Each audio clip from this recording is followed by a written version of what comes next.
Okay, and just to point this out, a lot of Greeks adopted the geocentric model, but not all of them. Some of them thought that heliocentrism was a better answer. Excuse me,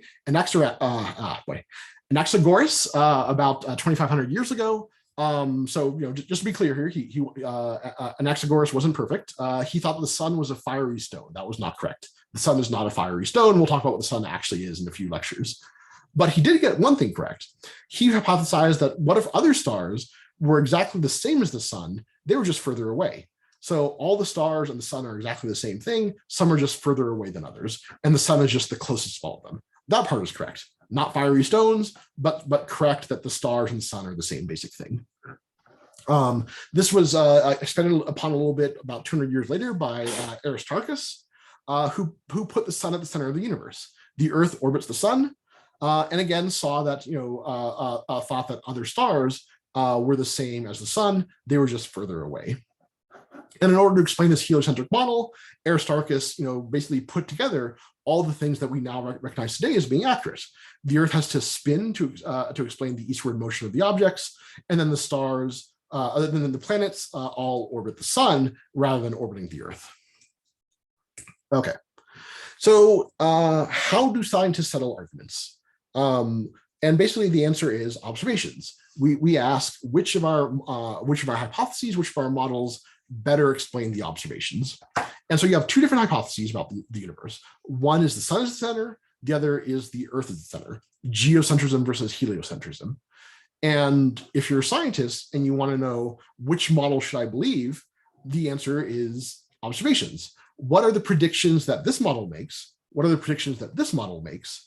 And go out, make those observations, and figure out which set of predictions agree with observations, which set do not. So what are the consequences? What are the observable consequences of the Earth moving? That is the question you would ask yourself if you want to know if heliocentrism or geocentrism was correct, if you want to settle the debate between Aristotle and Aristarchus. So the observation that the Greeks thought of, and this is the correct line of reasoning, was a phenomenon called parallax. And at a shortest version, parallax is a word about something to do with geometry. Specifically, if you change your vantage point, if you physically move from one place to another, a nearby object will appear to move from a distant object. So I'm just going to ask you to do this experiment right now. Pause the video if you have to. All I want you to do is hold your thumb out at arm's length. And then I want you to look at your thumb, close your left eye, and look at the background behind your thumb with your right eye. Then close your right eye and look with your left eye. And just keep blinking back and forth from one eye to the other. And what you'll see is your thumb appears to move back and forth compared to the background. And this is just geometry. This is, you draw a line from your right eye to your thumb to the background, and you draw a line from your left eye to your thumb to the background. And those two lines are not going to fall on the same point in the background because your two eyes are physically separated from each other. And just to continue the experiment a little bit more, as you hold your thumb out, bring your thumb closer to your nose as you blink back and forth between the two eyes. So hold it out at arm's length, and then bring it closer and closer to your nose. And what you'll see is that the closer your thumb is to your eyes, the more it appears to move back and forth. The further your thumb is, the less it appears to move back and forth. And so you can actually, if you know how far apart your two eyes are, you measure the angle that your thumb appears to be moving, you can work out the distance from your eyes to your thumb. Okay, so this should happen for any moving objects. It happens if instead of blinking your eyes back and forth, you physically moved your head back and forth, the same effect would happen. And it happens for what we see of stars as the Earth goes around the sun.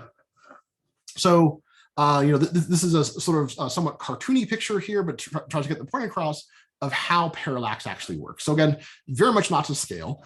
The distance between the Earth and the sun is much, much smaller than the sun and nearby stars. And the distance between the sun and nearby stars is much, much smaller than the distance between the nearby star and distant stars. But at a cartoon level, it's good enough to sort of tell us what's going on with parallax. So the Earth orbits the sun, And between January and July, it's on the opposite side of the sun. And if we look at this nearby star in January, and then come back in July and look at it again, we'll see it appears to move with respect to the distant background stars. So in January, you draw the line. There's the Earth, there's the star. It's going to appear to be here on these background stars. This is the picture we would see in January. In July, you draw a line from the Earth to the star to the background stars, and now that nearby star is over here. You'll see that nearby star move back and forth with respect to the background stars because the Earth is moving. Because your vantage point is moving, the geometry changes. The line from Earth to star to background star changes depending on whether you're on one side of the sun or another side of the sun. And just to be clear here, this is a very real effect, and astronomers have used it to great effect to measure the distance to nearby stars. I mentioned the Space Telescope Hipparchus before. This is exactly what Hipparchus did for 100,000 stars. Very carefully measured the distance to these stars using this effect called parallax. And because the Earth moves, it's a way to measure distances. But one thing the Greeks didn't fully appreciate is just how far away other stars are. The closest star to the Earth, it doesn't move back and forth by several degrees, which ancient Greek astronomers would be able to recognize. It moves back and forth by an angle we call 1 arcsecond. So 1 arcsecond is 1/60th of an arc minute, which is 1/3600th of a degree. So we'll get into what exactly that size means in a second. But over an entire year, a nearby star is just going to move back and forth by about 1 arcsecond. You cannot see a 1 arcsecond motion with the naked eye. So Greek astronomers looked very, very hard to see if they could see parallax, and they couldn't. And in fact, parallax is so hard to see. It's so hard to see this 1 arcsecond motion. Not only did it require telescopes, it required relatively advanced telescopes. And it was only about 150 years ago that telescopes were advanced enough to actually detect parallax for the very first time. So if you're a Greek astronomer, this is your line of reasoning. If the Earth goes around the sun, we should see parallax. We don't see parallax, and therefore the Earth doesn't go around the sun. There was a missing step in that argument. The missing step was, are the stars close enough that we could see parallax with our current observational technology? The answer is no there, but because the Greeks couldn't conceive of stars being so much further away than they thought, they incorrectly concluded that the lack of parallax meant that the heliocentric model was correct, and the geocentric model was correct because you didn't see parallax, and the heliocentric model was wrong because the heliocentric model predicted that you should see parallax, and parallax was not observed. So again, we'll go more into parallax in an in-class activity, but this was the line of reasoning that led the Greeks to really believe in a geocentric model, the Earth as the center, because the heliocentric model predicts parallax, and with their current technology, they couldn't see parallax and made the wrong conclusion. Okay, and with my final slide, I'm just going to mention these units one more time. In astronomy, we always measure angles on the sky. And that's the thing we can measure with a very high precision. We can tell, what is the angular size of the moon? What angle does the moon take up in the sky?